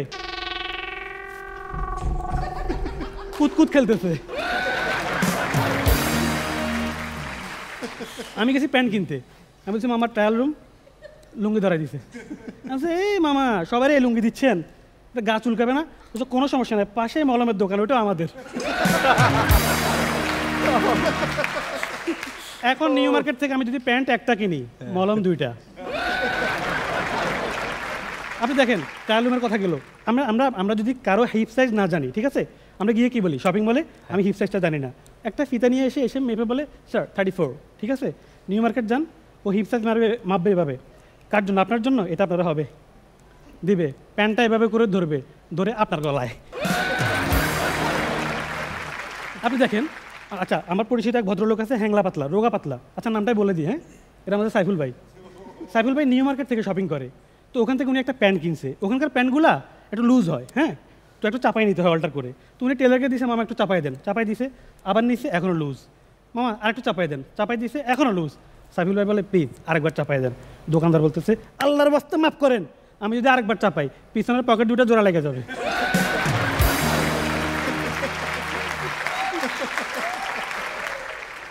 বিদেশে যদি কোনো ফ্রেন্ড কোনো জামা পরে আসে, আরেক ফ্রেন্ড কি বলে, oh you look nice, gorgeous, good shirt. বাংলাদেশে কি বলে, কি মামা কোত্থেকে নিস, কত হয়েছে, আমার জন্য একটা আনিস। বিদেশে যদি কাউকে প্রাইস জিজ্ঞেস করেন হাউ মাচ, কি বলবে 500। বাংলাদেশে মামা কত হয়েছে, দেখি বলতো কত হইতে পারে। আমি একটা শপের সামনে দেখি বাই ওয়ান গেট ওয়ান, বাঙালি তো লোভী, আমি কিনে ফেলছি, আমাকে দিয়েছে, আমি বলছি ফ্রিটা, বলছি কিসের free, buy one get one. আপনার যদি শপিং মলে কোনো জিনিস পছন্দ না হয় আপনি চলে যান, সেলসম্যান কি বলে, থ্যাংক ইউ স্যার, আবার আসবেন। আপনি নিউ মার্কেটে গিয়ে একবার বলেন আপনার পছন্দ হয় নাই, খালি একবার বলেন, ওরে কেন পছন্দ হয় নাই এটার জন্য 5 মিনিটের একটা প্রপার ইন্টারভিউ দিতে হবে। কেন পছন্দ হয় নাই, আমার কাছে নাই, আমি পাশের দোকান থেকে আয়না দেবো, পাশের দোকানে নাই, আমি পাশের মার্কেট থেকে আয়না দেবো, পাশের মার্কেটে নাই, পাশের দেশ থেকে আয়না দেবো। নিতে আপনাকে হবে, নিতে হবে আপনাকে। আমি একদিন বলছি মামা শার্ট আমার পছন্দ হয় নাই, আমার 4 দিক থেকে ঘিরে ফেলছে। কেন পছন্দ হয় নাই, কেন পছন্দ হয় নাই, আমি তো ভয়ে 999-এ কল দিছি, 999 থেকে পুলিশ আসছে, সেলসম্যান পুলিশে জিজ্ঞাসা, স্যার আপনার কি লাগবে।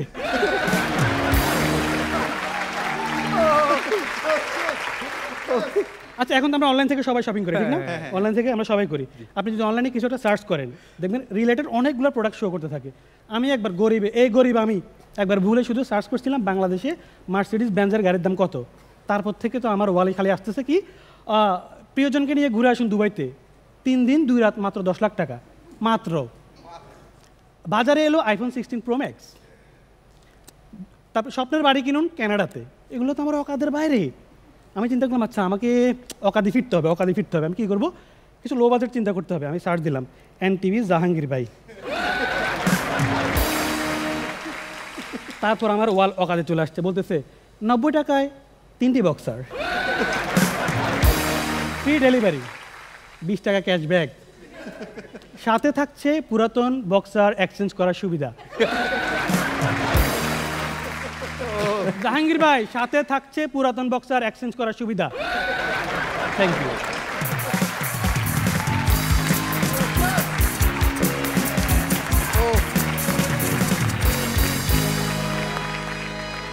ওকে, এই যে আমরা বলছিলাম, আমরা ভাবছিলাম যে মনে হয় কি ব্যাটে বলে মিলছে না, এই যে 3 জন একবারে মিলে গেছে, একটা জোরে হাততালি।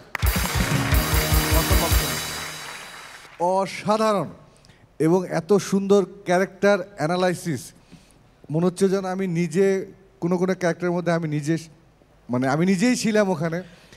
আবার কিছু ক্যারেক্টার যখন মার্কেটে যাই সামনেই দেখি, এবং ম্যাক্সিমাম তুমি যেটা পারফরমেন্স করছো 95%-এর মধ্যে আমি নিজেই প্রেজেন্ট ছিলাম। সত্যি কথা বলি, আমি নিজেই প্রেজেন্ট ছিলাম, আমি নিজে যেটা করি আমার মনে হয়েছে যে আমাকে মনে হয় কেউ ফলো করে, কিন্তু ম্যাক্সিমাম মানুষজনই এটা করে। আচ্ছা ভাই, অন্য যেটা বাদ থাক, অন্তত প্রাইস ট্যাগ দেখে আমরা যারা জাহাঙ্গীর ভাইয়ের লেভেলে মনে করে, আমরা প্রাইস ট্যাগ দেখে আমরা বিভিন্ন ছুতা খুঁজি যে কি বলবো, কি বলে ম্যানেজ করবো। আপনি করেন এটা? জি, আমিও করি ভাই, আমারও লিমিট আছে, আমার তো একটা বাজেট থাকে একটা কেনার, আমি তো গিয়ে ফট করে ধরতে পারি না, তাই না? এরকম হয়েছিল একবার দেশের বাইরে, আমার একটা জ্যাকেট খুব পছন্দ ছিল, লেদার জ্যাকেট, মানে ধরছি এত সুন্দর কালার, ধরার পর দেখি এটা বাংলাদেশি কারেন্সির প্রায় 46 না 47,000 টাকা দাম। আমি তো বললাম যে না, ফিট হয় না, টাইট বলে এটা রাখছি।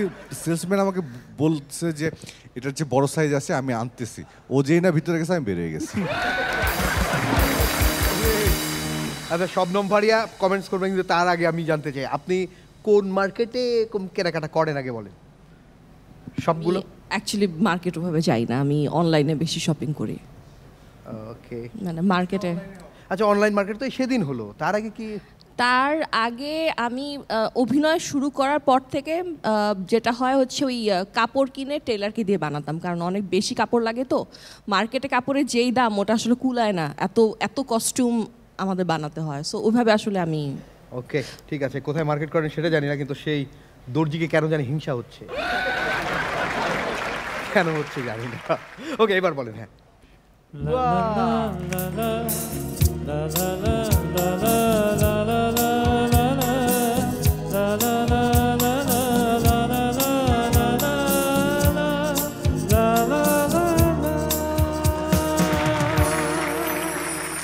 উনার বাড়ি চিটাগং, সেটা উনি আরো একবার প্রমাণ দেওয়ার চেষ্টা করছেন।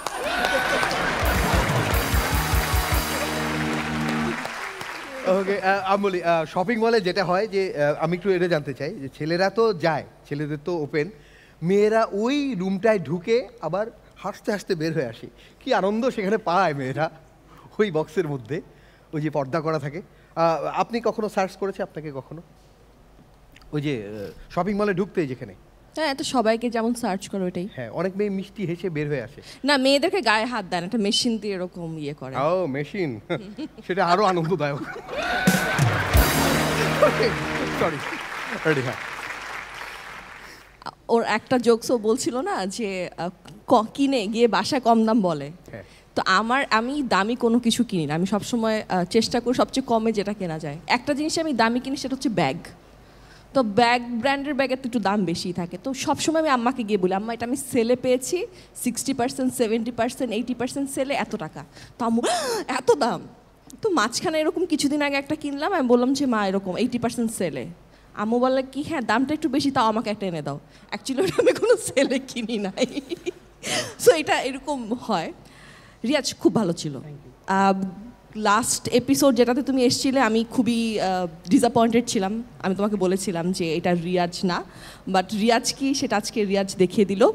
ইনফ্যাক্ট আজকের দিনটাতেও আমাদের যারা বাকি পারফর্মার ছিল, আমার মন খারাপ হচ্ছিল, কারণ এখানে কিছু পারফর্মার আছে যাদেরকে আমি খুব পছন্দ করি এবং আমার অনেক এক্সপেকটেশন ওদের কাছ থেকে। সো যেহেতু বাকি চারটা একটু আমি খুশি ছিলাম না, আমি একটু টেনশনে ছিলাম যে রিয়াজ কি করে, রিয়াজ কি আবার গত এপিসোডের মতো আবার বকা খায় নাকি, কিন্তু না, Riaz is back. Okay, good job. Tushar ভাই, এবার আপনার।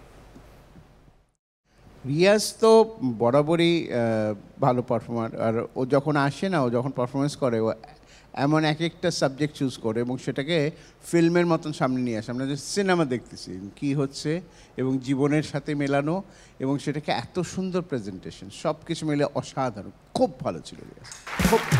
তুষার ভাই, আপনি কি বলেন, আপনি কি করেন? আপনি তো যে আপনার তো সাইজে মিলে যায়। হ্যাঁ, এক্সকিউজ মি, হ্যাঁ, আমার সাইজে মিলে দোকানে? হ্যাঁ, তাহলে ছোটবেলায় কিনতাম কাপড় দোকান থেকে, তারপরে ওই যে ওর মতো না, বঙ্গর পাশে একটা লন্ড্রি বাজার আছে, ওখানে কোনো বাজারই আমার চলে না। ওইখানে আবার কিছু কিছু আছে, ধর যে কোনো শুটিংয়ে গিয়ে প্যান্ট ছিঁড়ে ফেলতে হবে বা অমুক করতে হবে, ওরকম পাঠাই কাউকে, আনার সময় এমন বেঢপ সাইজের আনা, আমি 3টা ঢুকবো ওটার মধ্যে। ওকে, এমনও আছে, এমনও জায়গা আছে। তুষার ভাই যদি বলে যে আমার সাইজের হবে, দোকানদার বলবে সরি স্যার, আপনার মনে হয় পাওয়া যাবে না, সব আপনার চেয়ে বড় বড় সাইজ, এরকম আছে। ওকে, একটা জোরে হাততালি। রিয়াজ ভাই অসাধারণ, মানে আমরা এক্সপেক্ট করছিলাম যে কখন কখন আমাদের বাদ ভাঙা হাসি হয়, সেটা সেই জায়গাটা হয়েছে। আপনার জন্য অনেক অনেক শুভকামনা। Thank you, thank you, thank you.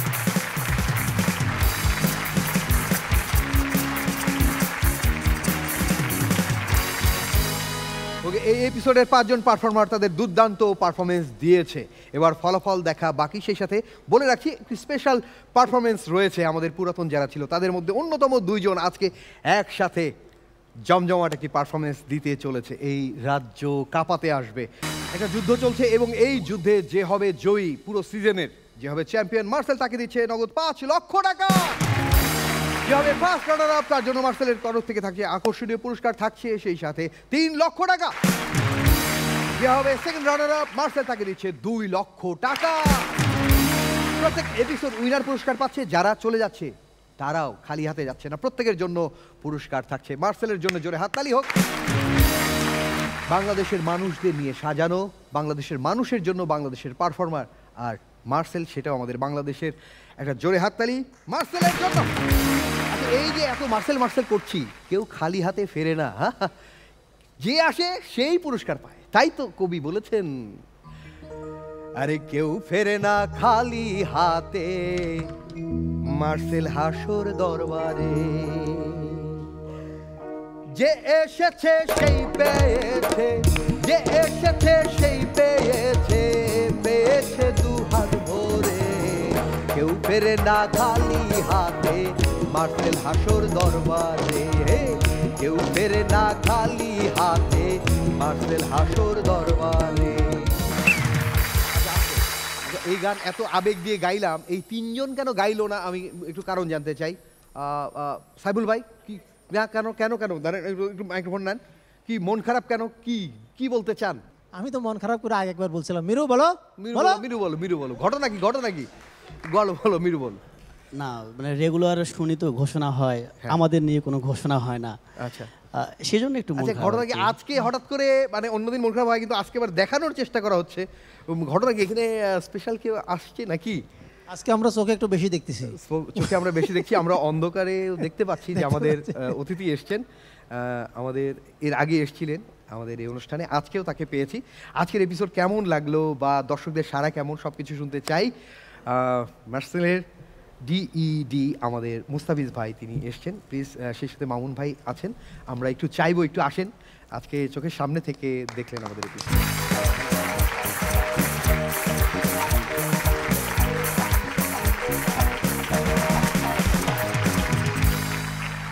ওকে, ডিইডি মুস্তাফিজ ভাই রয়েছেন এবং সিনিয়র ডেপুটি ডিরেক্টর মামুন ভাই রয়েছেন আমাদের সাথে, একটা জোরে হাততালি হোক।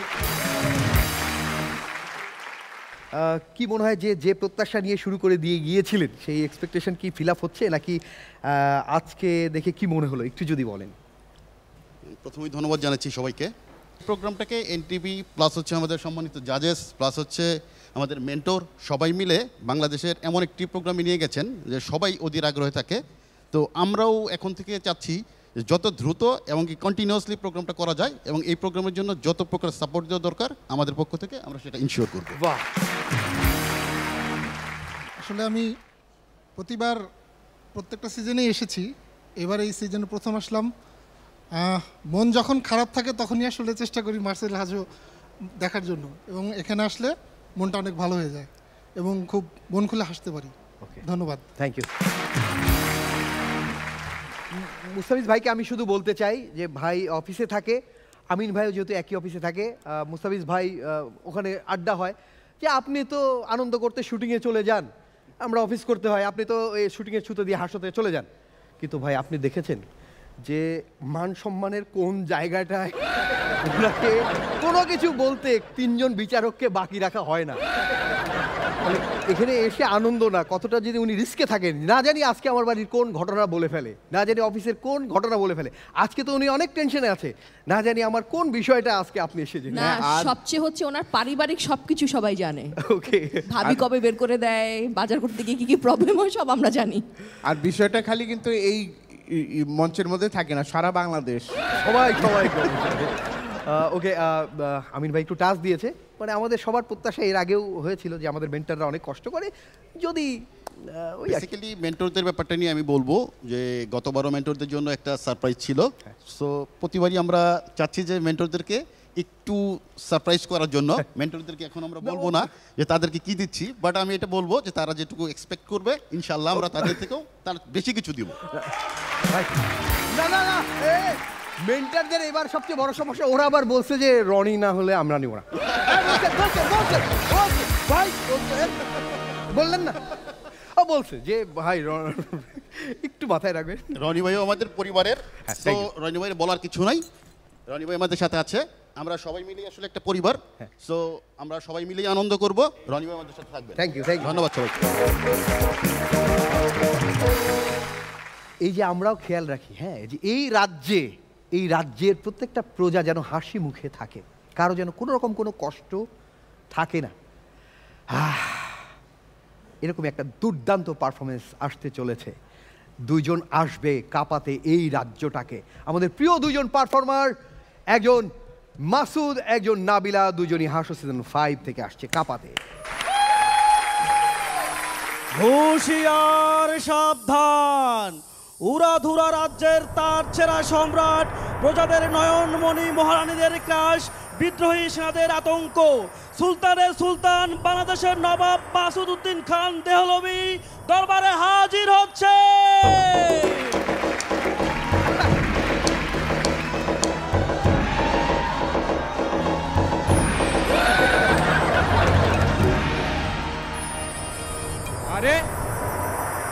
কারা? কোত্থেকে এলো ওরা? কোত্থেকে এলো? বাংলা, বিহার, উড়িষ্যার আমি নবাব। আমি কিনা ফেসবুকে লাইক কমেন্ট গুনে বেড়াচ্ছি। কেউ লাইক দিচ্ছে, কেউ কমেন্ট করছে। এ কি হাই? কে কে ওখানে? আরে আরে 75 ফলোয়ার। এ কি আলিয়া, আমার চেহারা কি এতই খারাপ? তুমি আমার চেহারার দিকে না দেখে উত্তর দিচ্ছ? আরে মহারাজ, জানেন তো আজকে আমার ফেসবুকে 75 ফলোয়ার হয়েছে। কি বলছো আলিয়া? তোমার এত বড় স্পর্ধা, আমাকে না জানিয়ে তুমি ফেসবুক আইডি খুলেছো? কেন মহারাজ, আপনি যদি খুলতে পারেন আমি খুললে কি সমস্যা? আহা, খোলাখুলির কথা পরে বলো, কি খুলছো ভেঙে বলো। হ্যাঁ, না হলে তো ডিরেক্টর জাহাঙ্গীর না বুঝে এডিটে কেটে দেবে। আমি বলছিলাম যে আপনিও তো আইডি খুলেছেন, কিন্তু আপনার ফেসবুকে ফলোয়ার নেই। আহা, কি করব আলিয়া বলো? আমি যখন ফেসবুক আইডি খুলি সবাই ভাবে আমি ফেক আইডি খুলেছি। আমি যখন কাউকে নক দিই সবাই ভাবে টাকার জন্য নক দিয়েছি। আমি কি করব বলো আলিয়া? আপনি কি করবেন আমি কি করে বলবো? আমি তো এখন একটা টিকটক ভিডিও করব। আলিয়া, তুমি হবা মহারানী, তুমি টিকটক রানী হইও না। আলিয়া শোনো, তুমি এক্ষুনি আমাকে ফ্রেন্ড রিকোয়েস্ট পাঠাবা, না হলে আমি তোমাকে আয়না ঘরে পাঠিয়ে দেব। না মহারাজ না, আমি আয়না ঘরে যাব না। শুনেছি আয়না ঘরে নাকি আয়নাই নেই।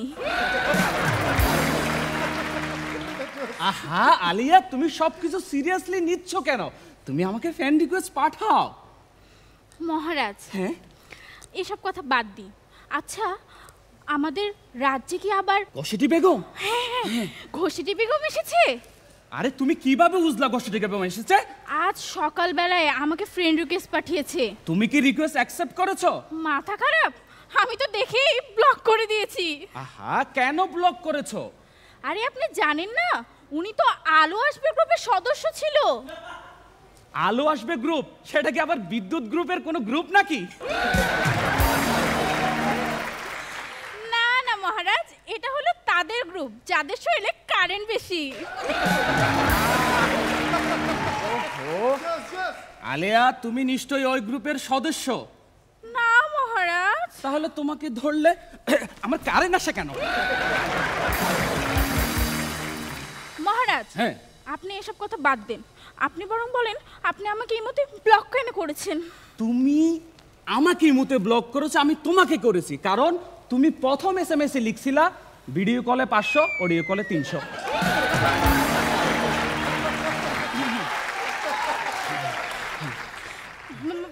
এতে ব্লক করার কি আছে? আরে অবশ্যই ব্লক করার আছে। আমি হলাম এই রাজ্যের মহারাজা, আমি এই সার্ভিস তো তোমার কাছ থেকে ফ্রিতেই পেতে পারি।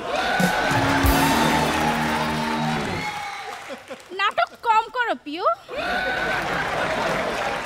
আলিয়া, তুমি আমার সঙ্গে রাবিশ কথা বলবে না। মহারাজ, উত্তেজিত হবেন না। আপনি বরং 10 বছর পূর্তিতে মিষ্টি মুখ করুন। মিষ্টি? আমাদের রিলেশনে 10 বছর হয়ে গেছে। না, মিষ্টিটা হয়েছে। আলিয়া, তুমি এইসব কি করছো? তুমি আমাকে ফ্রেন্ড রিকোয়েস্ট পাঠাও, আমি কি তোমার জাস্ট ফ্রেন্ড হতে পারি না বলো? Just friend? এই ধরনের কথা আপনি কোথা থেকে পেলেন? এর সোর্স কোথা থেকে এসেছে? সোর্স চালায়া দেন থেকে পাইছি।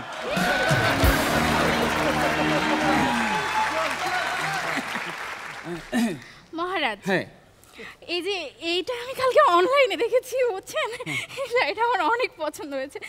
আপনি কি আমাকে কিনে দিবেন?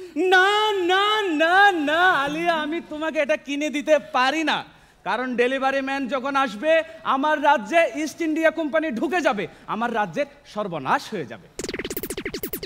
বুঝেছি মহারাজ, আপনার একটা শাড়ি কিনে দেওয়ার সামর্থ্য নেই। আহা আলিয়া, তুমি বুঝতে পারছো না, তোমাকে যদি আমি এই শাড়ি কিনে দিই ওদিকে আমাকে মহারানী সন্দেহ করবে। বুঝি মহারাজ, বুঝি। কি বুঝো আলিয়া? বুঝি মহারাজ, স্বজন হারানোর বেদনা আমি বুঝি।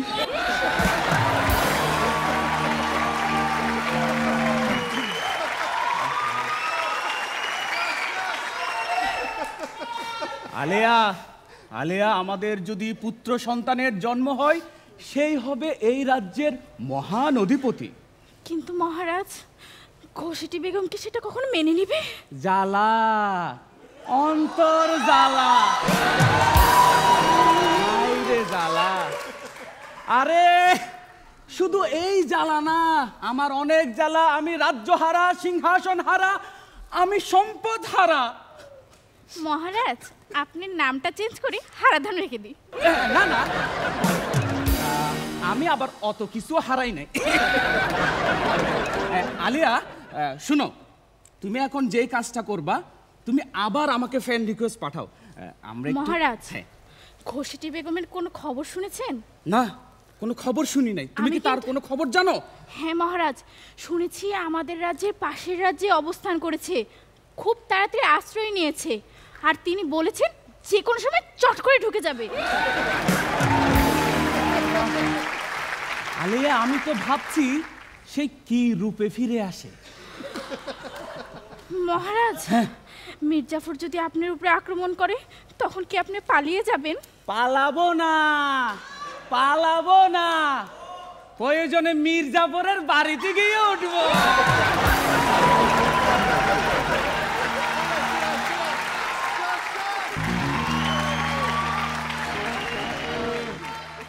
আলিয়া আলিয়া, মির্জাফরকে আমাকে জায়গা দেবে? মহারাজ, মহারাজ যদি আবার ইন্টারনেট চলে যায়? ইন্টারনেট? হ্যালো হ্যালো, কি ব্যাপার? ইন্টারনেট নিজে নিজে বন্ধ হয়ে গেছে? মহারাজ, যদি ওরা আপনার উপরে আক্রমণ করে তখন কি করবেন? কি বলছো? আমি আমার ধারালো তরবারি দিয়ে 7 মিনিটের মধ্যে তাদের শিরোচ্ছেদ করব। মহারাজ, আপনার অস্ত্র তো পড়ে গেছে। আমি আমার ধারালো তরবারি দিয়ে 7 মিনিটের মধ্যে তাদের শিরোচ্ছেদ করব। বাহ মহারাজ, ঘরের বাইরে আপনার ডিউরেশন জাস্ট 2 মিনিটের পার্থক্য। সি সি সি সি, কি সব কথা বলছো আলিয়া তুমি? আমি তো বলছিলাম নুডলস রান্না করার কথা। নুডলস রান্নার কথা বলো? আমার জীবনের শেষ প্রান্তে এসে তুমি আমার সাথে রসিকতা করছো আলিয়া? না মহারাজ, মনে হচ্ছে ওদিক থেকে কোনো হাসির আওয়াজ শোনা যাচ্ছে। হ্যাঁ, আমার মনে হচ্ছে আলিয়া তারা চলে আসবে। আলিয়া, তারা চলে আসবে। না মহারাজ, ওরা না, আমরা চলে এসেছি হাসর রাজ্যে, যে রাজ্য ছেড়েছিলাম 2 সিজন আগে। হ্যাঁ, কি অদ্ভুত এই রাজ্য! এই রাজ্য কখনো বিলীন হয় না। এটা হচ্ছে হাসর রাজ্য।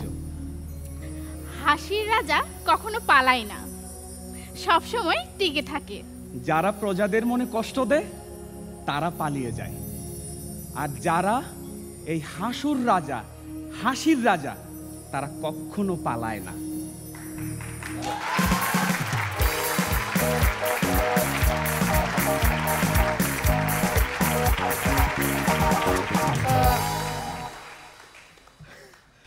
কিভাবে যে একবারে অতীতের সাথে বর্তমানের একটা মেল বন্ধন। না না, আমি বলছিলাম যে 5-এর সাথে এই 7-এর যে মেল বন্ধন, সেটা যে কত সুন্দর একটা গাঁথুনিতে হতে পারে। একটা জোরে হাততালি তো হবেই। এই যে এই দুজন যে ছিল না, মানে আমরা এই পরিবারের দুজন যে ছিল না, একটু সব কিছু ঠিক আছে, আমি একটা জিনিস শুধু মিস করছি, সরি, একটু খালি ঘাটতি হয়ে গেল। প্লিজ, স্বজন হারানোর বেদনা।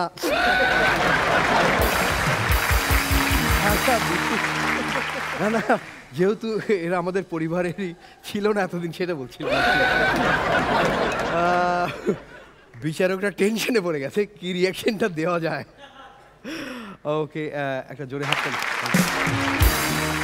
ওকে, কোনো রিয়াকশন কেমন লেগেছে? আলো তো আপনাদের উপরও পড়েছে। ওকে, আমিন ভাই। মানে দুজনের পারফরমেন্স সুন্দর ছিল। মানে ওদের দুজনের পারফরমেন্সের যে থিমটা, এটা দেখে একটা জিনিস ফিল হলো যে আসলে অনেক আগে বাংলাদেশে 50-60 বছর আগে যে এই যে যাত্রা কালচারটা ছিল এবং মানুষ যে গ্রামের মানুষরা দেখতো, বিনোদিত হতো তারা, এখানে অনেক কিছু শিক্ষণীয় ছিল, যেটা হয়তো 50 বছর 200 বছর আগের ঘটনা, বর্তমান প্রেক্ষাপট, ভবিষ্যৎ সব মিলেই কিন্তু সেই যাত্রাতে অনেক সুন্দর সুন্দর চিত্রনাট্য হতো, যেটা আজকে আমরা দেখলাম। এবং এটা যে অনেক আনন্দের, আজকে সেটা এই স্টেজে সেটা আমরা উপলব্ধি করলাম, অনেক সুন্দর ছিল। ওকে, Shabnam Faria. You have made us laugh.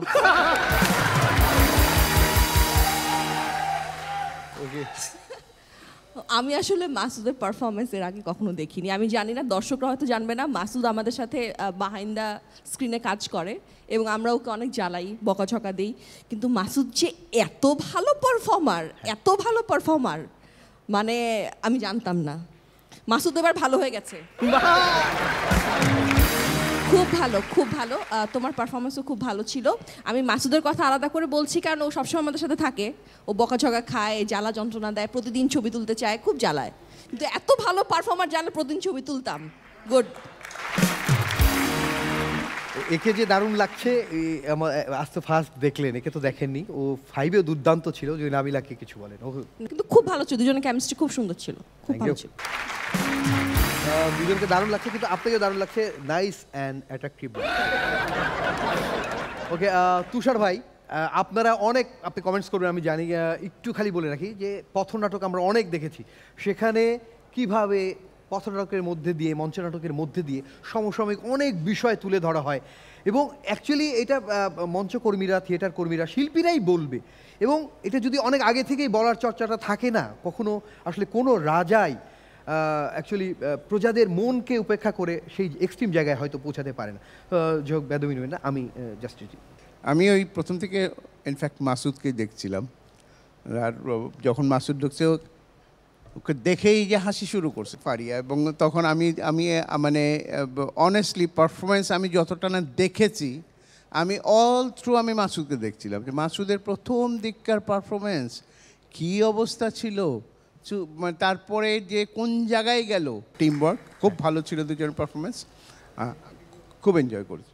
ওকে ওকে, আমি আপনাদেরকে শুধু বলতে চাই যে আমরা আসলে লোক হাসাই, আমরা আসলে হাসির পাত্র, কিন্তু আমরা এই দেশেই বেড়ে ওঠা, এই দেশের মাটি মানুষের সাথে মিশে আমরা বড় হই, তাই এই দেশের অনেক কিছুই আমরা জানি। তাই আমরা যখনই ফান করি, সেই ফানের মধ্যে আমাদের বুকের কথা মুখে চলে আসে। সো এটা নিয়ে আপনারা কেউ বেদবি নেবেন না, আমরা জাস্ট মজাই করেছি, কিন্তু এখানে ওখানে আপনারাই যা যা বলেন সেখান থেকেই হয়তো আমরা একটু এলিমেন্ট কালেক্ট করেছি, সেগুলোই আমরা অলংকার হিসেবে ব্যবহার করেছি। আমাদের ভুল ত্রুটি আপনারা ক্ষমার চোখে দেখবেন। আর যেটুকু অস্ত্র, আমাদের অস্ত্রে যে কি ধার নিশ্চয়ই আপনারা টের পেয়েছেন, সেটা এই অস্ত্র হোক বা আমাদের মুখের কথা, যেটা সবচেয়ে বেশি ধারালো। একটা জোরে হাততালি এই দুইজনের জন্য। এই অস্ত্রটা এরকম শানিত থাক, এবং চাই যে এই দুজন এরকম আরও অনেকগুলো এপিসোড আছে, আরও অনেক কিছু হতে পারে কিনা, সেরকম যদি হয় আমরা অনেক খুশি হব। একটা জোরে হাততালি, একবারে দুইজন, সবাই চলে আসুন।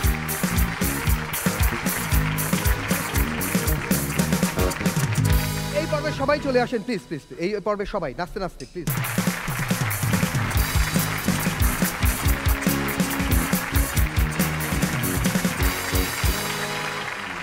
সব মিলিয়ে আমি বলবো দুর্দান্ত একটা এপিসোড গেল, শুরু থেকে শেষ পর্যন্ত আমরা সবাই প্রাণ খুলে হেসেছি। এর মধ্যে টুকটাক মেসেজ যা ছিল সেটা যদি আপনারা বুকে ধারণ করতে পারেন তাহলে তো সেটা হলোই। তো আমাদের বিচারকদের বুকে জায়গা করে নিয়েছে যে তার হাতে আজকে মার্সেলের তরফ থেকে পুরস্কার যাবে। আজকের পুরস্কার ঘোষণা করা খুব সহজ। হ্যাঁ, আজকে আমাদের সবার পছন্দের পারফর্মার রিয়াজ ইজ ব্যাক।